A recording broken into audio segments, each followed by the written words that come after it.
How's it going, guys? Will here. Over the past 2 days, I think I've traveled like 400 miles. So today we're going to be talking about my top 5 favorite pieces of travel tech. We're going to be talking about why I chose them, why I think they're good, and what I think they're good for. So first of all, we have the iPad Pro. It's no secret that by now I am a pretty big fan of the iPad Pro. I love this thing for planning my videos. It makes a great personal assistant. It also makes a pretty good travel buddy too. That nice big screen does make it good for watching movies or playing games, which if you got a long train journey, that's a good way to pass the time. Also, to aid with this, it connects to Wi-Fi, obviously. However, certain models also have an option for SIM connection, so if you're likely to go somewhere with no Wi-Fi, then this can make an excellent travel companion. Honestly, don't underestimate that. Seriously, being able to connect everywhere and like watch YouTube videos, really good. The screen is also a nice size and good and responsive for things like sketching. So if you enjoy art, maybe you've seen something nice out the window and you want to get a good drawing, it's also pretty great for that. Not me though.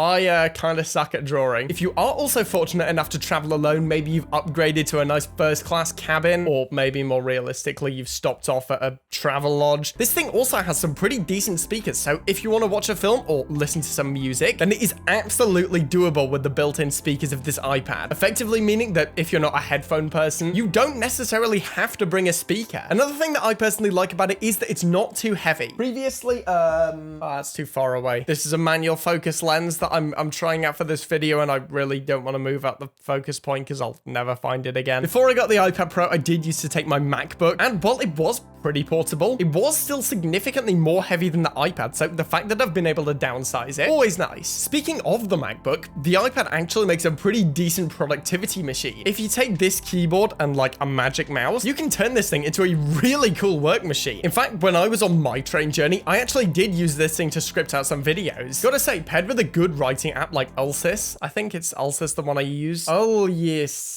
I'll put it on the screen now. It's really good and snappy, so it works in real time. And it also tells you how long it's going to take to read your document, which for stuff like this is obviously pretty useful. Overall, the iPad Pro is a really good travel companion, and if you're someone who likes to move around a lot, I strongly recommend this. Next up, we have, well, more iPad stuff. It's this folding case. Well, I've liked this before because it's always been useful. It's especially useful for travel. When you're on the go, it's often a little bit more difficult to prop it up. Not to mention that you're also much more likely to drop it when you're constantly moving about. So having something that props your iPad up and doubles as protection is actually super useful. Me personally, I just have like a super cheap Amazon version. You can get an Apple official version. Can't really justify the price. Seriously, it's like 50 bucks. It's useful because you can either prop it up to work or relax. And overall, for what, like 12 bucks, it is pretty useful. All right, so moving on from the iPad entirely, we have a pair of noise cancelling headphones, specifically the Beats Studio 3s. Now, I was hesitant to pick this up. I mean, I've had a pair of Beats headphones before. I had the Beats Solos, if you remember that video. However,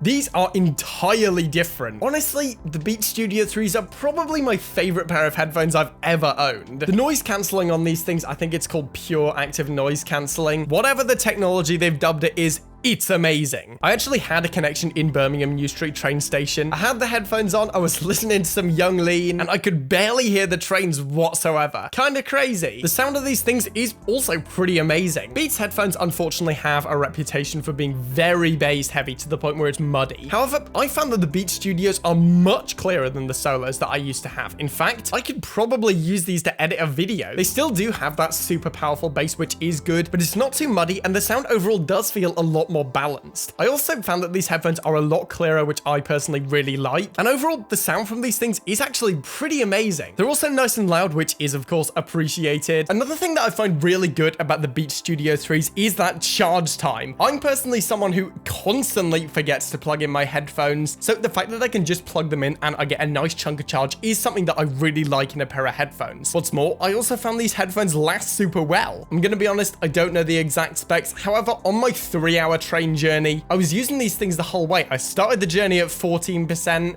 Yeah, they only drop down to about 10%, which is awesome. Overall, they're very good and can be found at a pretty reasonable price these days. So yeah, overall, very much recommend these headphones. Next up, we're talking my favorite gaming console, the color scheme of which inspired this background. It's the Nintendo Switch. I remember when they launched it, they had this promo video showing it in like travel situations. I recently tested that and gotta say, it actually worked pretty well. It does have a kickstand if you just want to take the screen, which is a nice touch. It can also, of course, be used handheld, which honestly, I think I use more than it being plugged into a TV. And if you do want to plug it in, the dock is actually pretty small. I took the dock with me on my travels, and despite the power brick being a little big, it was very manageable. It fit in my bag with no issues. It wasn't overly heavy, and overall, traveling with the full Nintendo Switch console package was actually very manageable. I mean, sticking an Xbox or like a gaming PC in your bag, not really all that doable, but a Nintendo Switch, very much doable. Finally, and this may seem like a little bit of an obvious one, but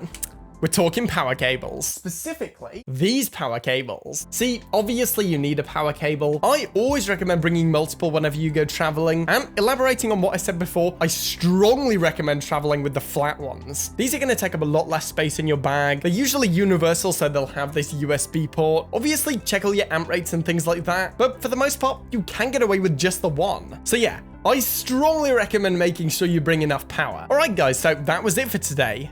Obviously, traveling isn't going to be super ideal at the moment. However, hopefully that'll change sooner rather than later. All right, guys, so that's it for today. Thank you for watching. Remember to like the video if you want to see more content like this, and smash that subscribe button.